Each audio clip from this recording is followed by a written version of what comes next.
More on Cloud9's win. All right, thanks, Riv. We're joined by Hai, who's just come out of an exciting third game. Now, you guys, that's the third slugfest you've had with LMQ. The first thing I'd like to ask you is, what is it about that matchup that always makes it so contentious? Well, I got destroyed that game, like, more than anything in the world. Like, I really hate TF and Syndra if they have, like, a jungler that can, like, tower dive you, like a Jarvan or, like, a Lee Sin. I can't live. I don't know. Maybe I suck, but whatever.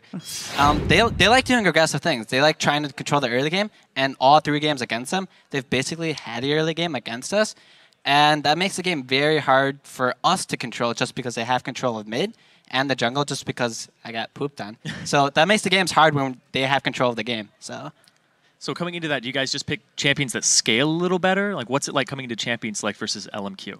Right. So when we had that team comp, we knew that we would scale well, and our early game was a little bit lackluster because we have TF and Mundo. While they're okay, they're not the strongest. So we had to survive and get to that end game where they can't kill Mundo. So we fell behind more than we should have, but we got to the end game like we wanted to. And what did they do to the Mundo? He had like, what, 4,000, 5,000 health? I don't know. Yeah. With like 300-something MR with no Void Staff. Who's going to kill him? Absolutely. Well, so that being said, the point about the Mundo, was that a call that was made after that initial level 1 engagement where the flash was blown on Lulu? Hey, we're going to look top for an initial gank at that Mundo rolling? Well, I have 3 more games this weekend. Hopefully they didn't see that, but yeah, it's a thing that's like doable just because he's like the most obnoxious level 1 champion. He's kind of like an Ezreal, but he slows you as well. So with everyone doing a split, that's pretty good to do, and I guess since people saw it, it's not really hidden anymore, but yeah.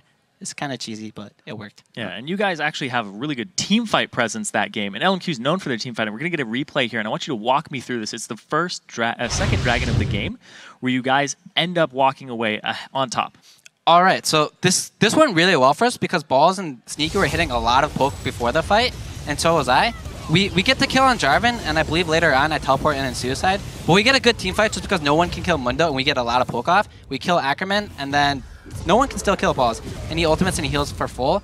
And I'm pretty sure I Suicide, which I shouldn't be doing, but we get Dragon off this, and we only won that fight because we got to poke him before the fight. Had we not been in Dragon before it spawned, and we didn't poke him, they would have taken Dragon, probably snowballed that game from there. So the fact that we were set up for there and got the poke off, that got us a Dragon.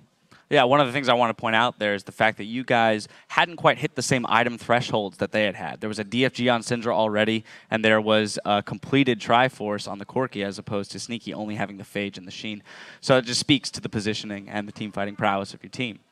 Now, moving on further into the game, around 19 minutes, there was an interesting decision made as LMQ kind of pushed down the bottom lane, and we watched Mundo take and trade 1 turret for both an inner turret and an inhib turret. What was the thought process that went into that call? So we were trying to bluff them and see if they'd actually go for the inhibitor or not, because we were pushing top and middle at the same time, but they kind of took our bluff and pushed the inhibitor, and we kind of got punished for that. We didn't make it in time, we lost that turret, but that was just a bad call, honestly, from me, so yeah. Well, there was a great call later on in the game. I'm going to get another replay up on your screen. It's the ace when that bottom inhibitor was taken and we have super minions pushing into the base. What happens here, Hai? Walk me through this. Okay, so I believe I saw Corki and Lulu top, so I'm calling, hey, let's jump on this. And I have Banshee's Veil, so I don't instantly die in this team fight, which is amazing. So we flank them from 3 different sides. Their priority target is Wei Zhao, and we kill him at the start of the fight. So no one can kill Kog'Maw at this point in time. He's the strongest member on our team by far with Mundo, and the fact that no one can kill him, he just gets free reign over everyone just because Syndra was in a bad position and doesn't have Hourglass. She built full damage, and she gets punished for that. Whereas I went 2 defensive items like right away, so... Right, so coming out of a fight like that, right, where I guess you were behind maybe about 2K gold, but winning a giant team fight like that, knowing that you're a late game scaling team, how does the mindset change? As the leader of the team, what is it that you say to take control of the game? Hey, we're going to win this. We're going to take advantage of it. Well, when we won that team fight dominantly, we obviously knew, hey, we're really strong right now, and we got that free dragon afterwards. At that point in time, I knew Balls was like a god. I knew Sneaky can't die. He didn't even burn flash that fight, and Syndra did. So the next time the team fight happens, I'm going to port on Syndra, and whether I die for her or not, she's going to die, and no one's going to kill Kog'Maw, and we should win the next team fight.